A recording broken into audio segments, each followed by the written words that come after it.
Hi, welcome to the Leadership Institute's webinar, live inside the Beltway. My name is Paulo Sabaha, Director of Coalitions here at LI. Very happy you have joined me today. One of the things that I often get told when we travel the road on behalf of the Leadership Institute is that even though our values and our messaging is right, sometimes we fail at actually communicating even more effectively. So today's topic is a very important topic. It's called strategic messaging with a mission. Starts with a mission. And who better than discuss that topic? Robert McFarland. Thank you very much for joining us. Glad to be here. Robert is actually the president of McFarland Messaging LLC. It is a strategic communications consultancy, and they do a lot of work with nonprofits. Robert has had 18 years of experience, so I think we got the right person to discuss that with us today. He's worked in board development, communications, fundraising for Christian ministries, and he's also done conservative public policy organizations. Now, Robert, I found out you are married to your best friend who's a fellow baseball fan. That's right. And that you have raised your 6 children, homeschool your 6 children just right outside of D.C. That's right. So, the biggest question we have for you today is, who is your favorite baseball team? Well, I have to say that unfortunately we have a house divided. We've got Braves fans and Nats fans in our house, so forgive us for actually having a intra-divisional rivalry here. So anyway, sorry to disappoint you guys. That's fantastic. Well, this is kind of a bittersweet moment for me. This will be the last webinar I will be hosting as an employee here at the Leadership Institute. So I want to tell everyone, thank you very much for joining. It's been a pleasure hosting these throughout my time here at the Leadership Institute. I don't want to take too much time because it is an important topic, but I do have some housekeeping I must get out of the way. If you have any questions, I want to make sure that you have an opportunity to ask those questions. Number one, you can send us an email live@leadershipinstitute.org. You'll find it here on the screen. You can certainly tweet, and we encourage you to do that. Use the webinar hashtag LIWebinar, very important, and tag the Leadership Institute, Leadership INST, tag myself at Paulo Sabaha, and also tag Robert at Robert McFarland. And the way that you spell Robert's last name is McFarland. So tag us all so we can get those questions, very important questions you want answered. Without further ado, Robert, why don't we just go ahead and get started? Well, thanks. Appreciate that so much. And glad you can be with us here today. And we'll be talking, as Paulo said, about how strategic messaging starts with mission. And we're going to be talking about these topics. Specifically, we're going to talk about how to formalize your competitive advantage and how to realize your mission, and finally, how to optimize your story. But let me start with a question. What's the future for your nonprofit? I mean, if you're thinking about starting one as well, what does that look like for you right now? You've got to realize that we have a very competitive environment for you to be launching your nonprofit or actually working in your nonprofit right now. You may be aware that on Capitol Hill, we have currently a debate going on about whether or not the charitable deduction should be going away. Given the fact that we've got bipartisan support right now to keep it, I guess it's going to stick around for a little while. But given the fact that we know the government has an insatiable desire to spend, we know that its days could be numbered. And so therefore, you have to think about how that would impact your donors. How would your donors be impacted if the charitable deduction would go away? Another thing you need to consider if you're starting up a nonprofit is there are no more nonprofits now than there have ever been. Given the fact that just 15 years ago, there were 50% fewer nonprofits. That's right. There are 50%, as in 50% more nonprofits today than there were just 15, as in 15 years ago. That's a lot of competition you have out there in terms of attention span for you to be able to cut through the clutter for. So you need to know, how strong is your message? How exactly prepared are you to be able to get your message across to people who would be potentially like-minded with you? So in order to be able to do that, you need to formalize your competitive advantage. So let's take a look at what that looks like. And in formalizing your competitive advantage, we're talking about developing your mission statement. Yes, it's that simple. You need to be able to identify and define what is your mission. And in terms of your mission statement, it's really talking about where you're going. And slightly similar to that is your vision statement. What will it look like when you get there? Ultimately, what we need you to be able to define is Why do you do what you do? That's the important question. And let's explore that a little bit more. If you haven't read the book, Start With Why by Simon Sinek, you really need to. It's a fabulous read, and it really helps you understand what is going on with why. Why is the word why so important in this lexicon? In fact, let's take some time now to read this statement by Simon Sinek in the introduction into his book. Most companies have no clue why their customers are their customers. This is a fascinating realization.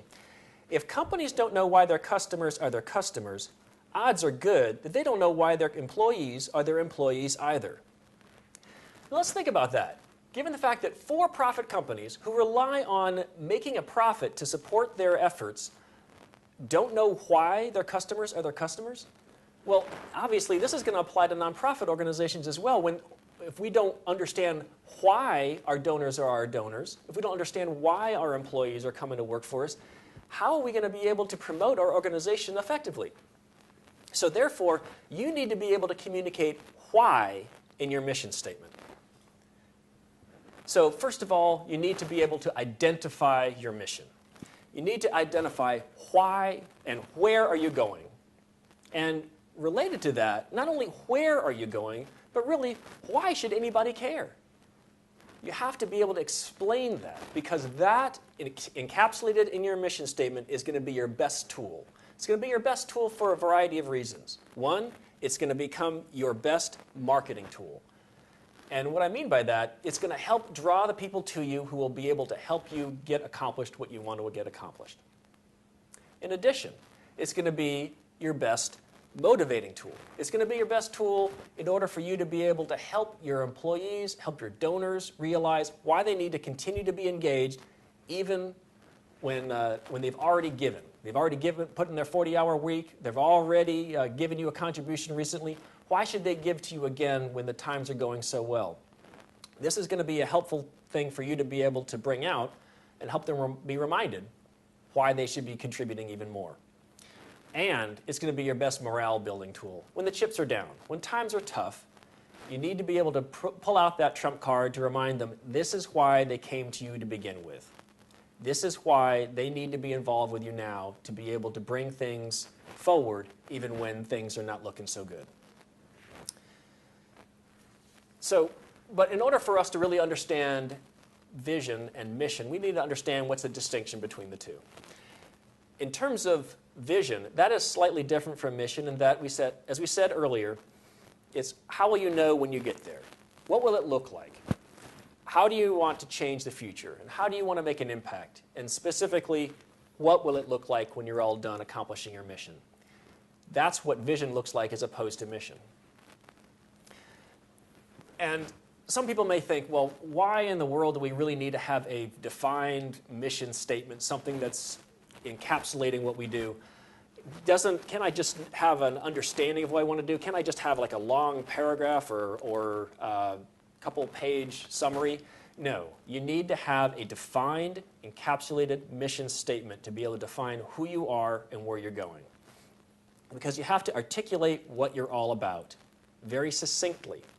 And this is what's going to help you to be able to bring others to you and help them understand how they can be part of what you're doing. Because really when it comes down to it, other people want to be inspired. They want to be involved in something larger than themselves.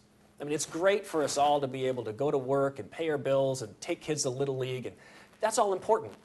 But people really want to be involved in doing something beyond themselves, something that's going to have lasting value beyond their lifetimes. So you need to give them a reason for why they should be engaged in what you're doing. And finally, if you're not helping them solve a big enough problem, why in the world should they be engaged in doing what you're doing?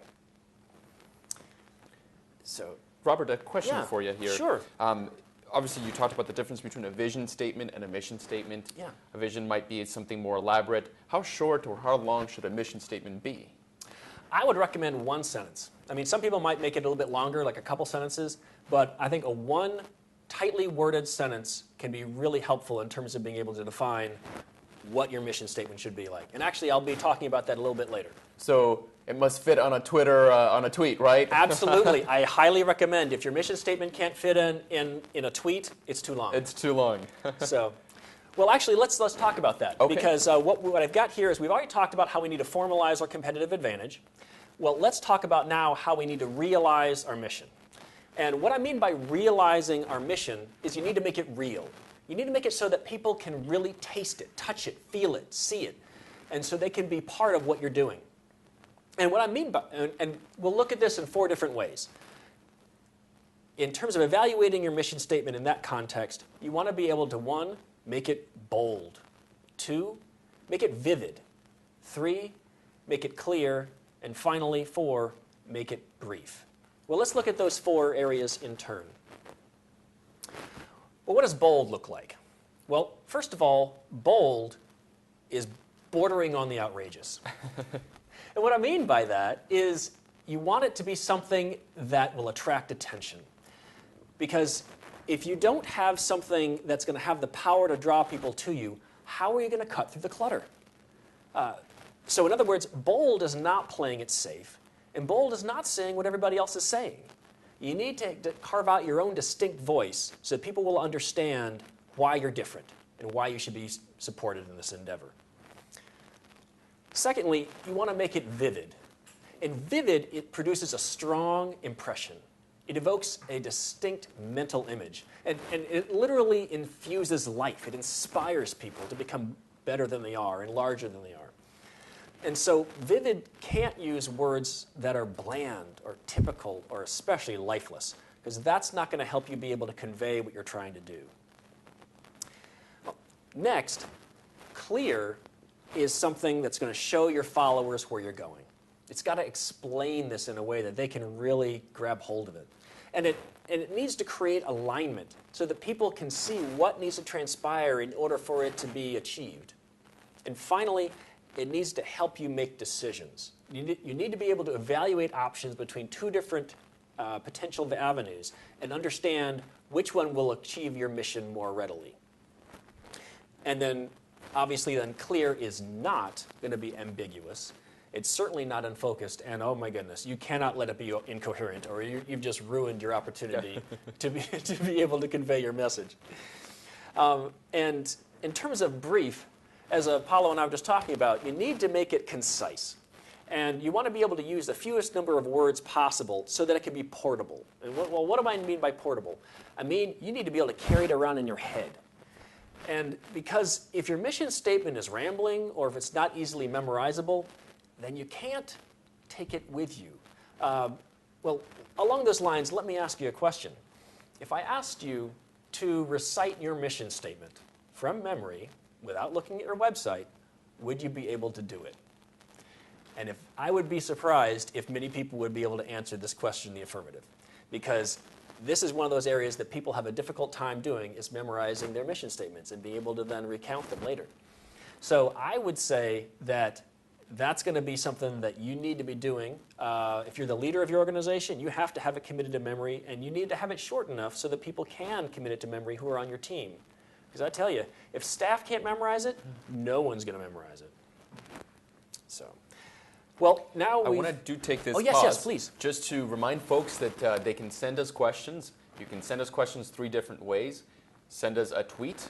Make sure you tag hashtag LIWebinar at LeadershipINST, Robert McFarland, and also myself, Paulo Sabaha, so we can get those questions answered. You can also send us an email, live, that's L-I-V-E, at leadershipinstitute.org. And I know I said 3, there's really only 2, so make sure you send those questions in. Robert, go ahead. Thanks. Well, let's take a look now at what a good mission statement would look like. And even if you're not a fan of ATR, and I'm sure you probably are, this is a great statement. And I pulled this off their website, and even if they wouldn't call it necessarily their mission statement, it really functions very well as one. Well, let's look at it. Americans for Tax Reform opposes all tax increases as a matter of principle. Wow. Okay, let's look at this. They oppose all tax increases. Well, that sounds pretty bold. Doesn't sound like any of the Washington speak we have here in D.C. It's not a nuanced position. It's very direct, very bold. Also, it's vivid. They say they oppose all tax increases as a matter of principle. Oh, Well, that evokes a distinct mental image. Also, it's clear. Well, what part of all do you not understand? I mean, that's pretty clear. And then finally, it's brief. 13 words, they encapsulate everything. So there you go. It fits inside the tweet right there. It does fit inside a tweet. So, and this is what I would say would be a bad example of a mission statement. Now, I don't mean to step on the toes of any Office fans out there, but I know Dunder Mifflin is the fictitious company that's involved in the TV show The Office. And clearly this is a parody of a mission statement because we know so many organizations that really fail to have their missions adequately represented and just ramble on and don't really describe what they're trying to do. But this one I think is just classic. So let me read this to you all right now. Dunder Mifflin Incorporated provides its customers quality office and information technology products, furniture, printing values, and the expertise required for making informed buying decisions. We provide our products and services with a dedication to the highest degree of integrity and quality of customer satisfaction, developing long-term professional relationships with employees that develop pride, creating a stable working environment and company spirit. Wow, you lost me at Incorporated provides. Yeah, no joke. I mean, let's look at this. Okay, and the standard that we talked about before, the 4 different components, okay. Is it bold? Hardly. This sounds like everybody else. It sounds like you're trying to be all things to all people, so it's certainly not going to draw anybody to you. And then in terms of being vivid, I don't see any distinct mental images here. This is just not bringing anything for me here. In terms of clear, like you said, it lost me after Incorporated. Yeah. I just can't follow it beyond there. And brief, oh, come on, give me a break. I mean, that is just, it's the biggest rambling joke we've seen. So Well, anyway. you know, in D.C., this might be considered brief, right? Yeah, no, I think, yeah, exactly. I think somebody from D.C. might have been their advisor in developing this or something like that. But, well, anyway, so far we've gone through how we need to formalize our mission statement. We've talked about how we need to realize our mission. And now let's talk about how we can optimize our story.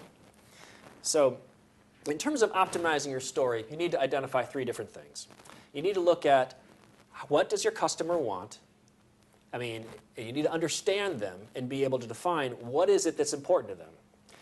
Secondly, you need to identify what kind of impact you can make. And not what kind of you hoped you maybe someday possibly might be able to get done. But no, what can you really accomplish? And then thirdly, what is nobody else doing? How can you uniquely carve out a niche for yourself in this whole nonprofit community world?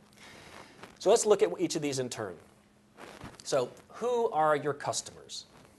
And you need to look at that in both areas of your customers. And when I say customers, I mean your target audiences, the people you're trying to reach here. And your primary target audiences are those whose lives are being touched. Like y'all who are watching the webinar right now. I mean, y'all would be considered part of the primary target audience of the Leadership Institute. Now, in terms of a secondary target audience, we're talking about donors, volunteers, employees, people who are helping the Leadership Institute get the message across, helping them accomplish their mission. And maybe some of y'all watching this right now actually are donors, maybe even employees or volunteers for the Leadership Institute, and good on you for doing so. But those are the customers we're talking about right now. Well, we need to look at then what is important to the customer. Okay, what in the primary target audience, why have they gravitated to you? Okay, what's important to them? What do they expect from you? What do they want to see you do? And then in terms of your secondary target audience, you need to find out what are they most passionate about? I mean, what makes them tick? How can you increase their involvement? How can you get them to scale up in terms of what their commitment has been? So, and this is important because this is going to impact the kind of impact that you can have. And that will be determined by how well you focus. How well you focus on these areas. 1, your mission statement. Formalizing your competitive advantage. Understanding what is encapsulating what it is you're trying to do so you can really be able to reach the people you're trying to reach. And secondly, your target audience. Realizing your mission so that they go be able to take hold of it and taste it and be able to see how they can fit into it and be part of your whole mission. Robert, we have a question from a viewer. They wanted to know if you can expound a little bit. I know you briefly touched on it at the beginning of the presentation, exactly how you can formalize your competitive advantage. Oh, sure. Yeah, there's a process in that. I mean, and really what you need to do when you're doing that is you got to dig deep. and find out who are you, what are you really trying to accomplish.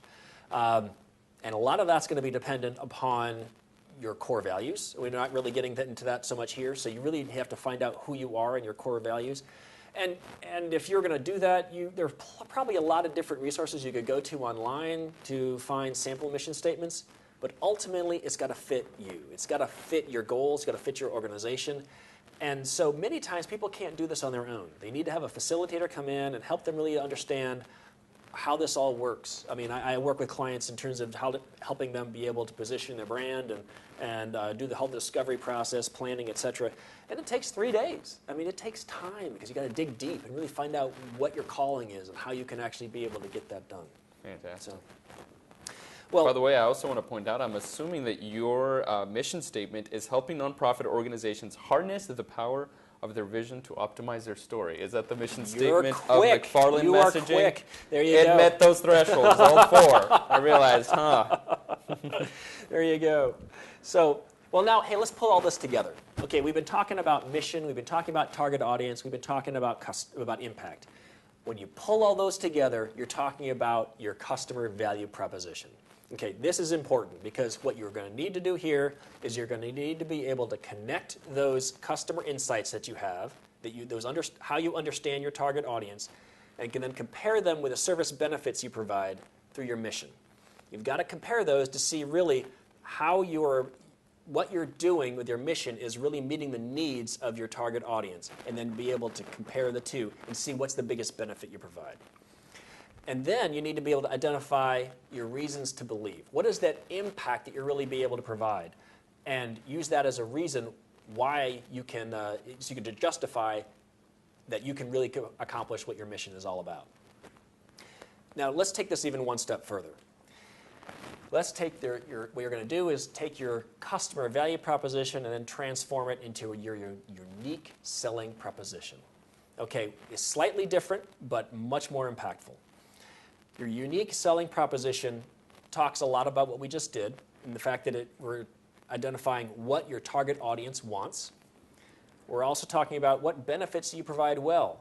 But the distinguishing feature here is the fact that you need to understand how you can be positioned uniquely. In other words, what are you doing that your competition is not? So let's combine all this into one sentence to help you understand how you can create your own USP. What does your target audience want that your nonprofit does well and others don't? Now let's take a look at what a good for-profit USP would look like. Now, many of you may be familiar with this. This is the original tagline that FedEx used when they had come out with their overnight delivery, and it's when it absolutely positively has to be there overnight. It's a great USP. Fully describes what their target audience wanted, what FedEx did well, and even what others weren't doing at the time, or at least FedEx was able to implant into the mind of their customers that they were the only ones doing this. So this is a great USP, really illustrates the concept very well, and you can be able to see how this really benefited FedEx very well in positioning themselves in the market. Well, now let's look at what a good nonprofit USP would look like. And yes, here we are, back to ATR again, that this statement they have is so useful for not only a mission statement, it's also really good as a great USP. So, Americans for Tax Reform opposes all tax increases as a matter of principle. They've really understood what their target audience wants. Their target audience wants people to oppose all tax increases as a matter of principle. They also understand that they can do that well. And at least in the minds of their target audience, ATR has positioned themselves to be showing themselves as the only ones who apparently are doing this, at least in the minds of their target audience. So, well, let's recap. We've talked so far today about formalizing our competitive advantage. Talked about how you need to define and know why you do what you do in terms of your mission. And then you need to realize that mission. You need to be able to communicate it. You need to articulate it in a way that is bold and vivid and clear and brief. And then finally, you need to be able to optimize your story. You need to be able to explain and understand what does your target audience want. And then how can you show the impact that you make. And then finally, what can your nonprofit do uniquely that others are not? We have a question for someone that's following us on Twitter that said, once a mission statement is defined, how can I relate it to my customers in order to make my statement successful? I'm assuming because there are customers in this involved, it might be outside of the realm of nonprofits, or it might be a nonprofit trying to sell something to an audience. So how can I relate it to my customers, I'm assuming the mission statement, to make my statement successful? Sure. Well, first of all, you have to understand, what does your customer want?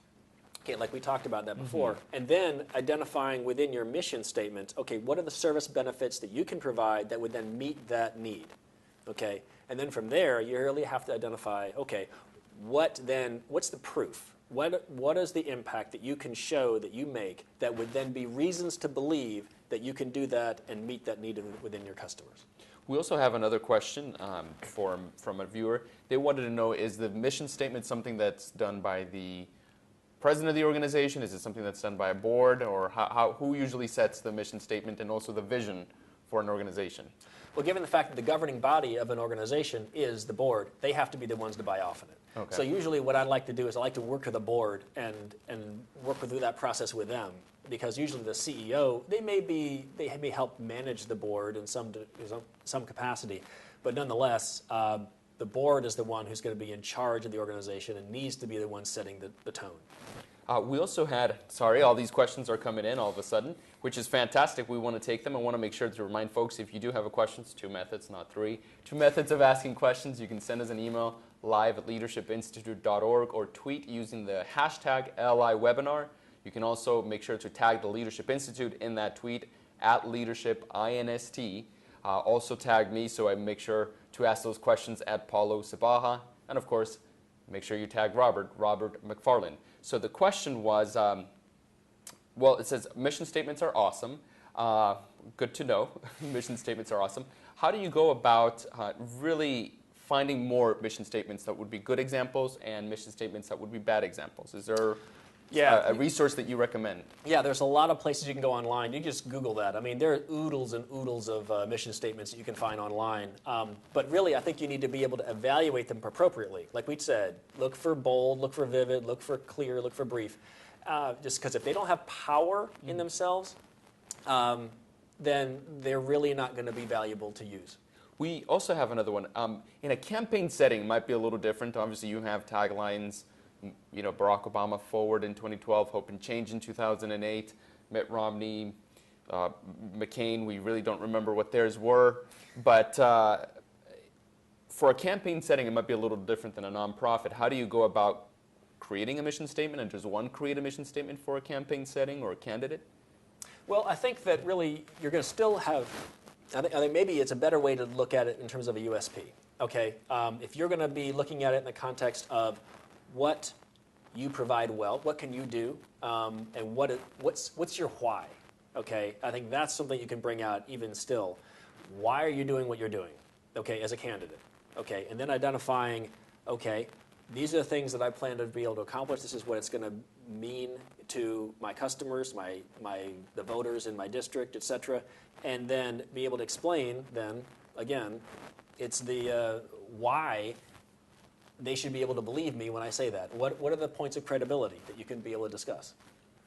Wonderful. Well, we are going to go ahead and cap it there. We got some really good questions asked by folks. Are there any last parting points you'd like, advice for our viewers on really making sure? I mean, you hit the nail on the head with what makes a good mission statement and developing that vision. Any parting words? Well, I certainly hope that this is helpful to the conservative movement, because I think that we all know that the conservative movement needs to have better technology, better messaging to be able to carry it forward and be able to win the day. It's amazing when you were talking about being able to memorize the mission. I think of the Leadership Institute, and when we do travel, we usually have to say what the mission of the Leadership Institute is. And I'm glad they must have heard you back in the day, because it is easy to remember, and I do remember it. And I would hate it to be convoluted, confusing, and everything that it's not supposed to be. So, Robert, I really appreciate you taking the time out of your day to come here and share with us and be the last guest that I host for this webinar. Well, it's a pleasure. I really Thank appreciate you so that. much for all you've done here. Thank you. I do want to point out a few other things. If you want to continue with your training, we do have a public relations school coming up here at the Leadership Institute. It's a 3-evening course. It's fantastic. I strongly recommend it. That is June 16th through the 18th. Again, that is June 16th, 1/6 through the 18th, 1/8. 3 evenings of training, public relations school. You can find more information on our website, leadershipinstitute.org. Make sure you click on trainings and you will find everything, how much it costs, where it's going to be held, what kind of topics will be covered. Also, we do have another webinar coming right up. Obviously, it would be May 28th, 3 p.m., same time, May 28th at 3 p.m. And that one is called Networking Your Way to the Top. Gosh, I would have loved to have been here for that one. Asked a bunch of questions on how to network your way to the top. But again, that's May 28th at 3 p.m. And so I want to leave you with a quote. Governor Huckabee was addressing a crowd of conservatives in the state of Iowa, and he told them, quote, "Would you be that someone? Would you do that something? Let's make sure we don't lose this great land of ours, given to us by God, entrusted to us because we have a responsibility to pass it on much better than we found it." And so, as I sign off, I want to ask you that same question. Will you be that someone? And will you do that something? Let's make sure we don't lose this great land of ours. So thank you very much. I'm Paulo Sabaha, live inside from the Beltway Leadership Institute. Thank you.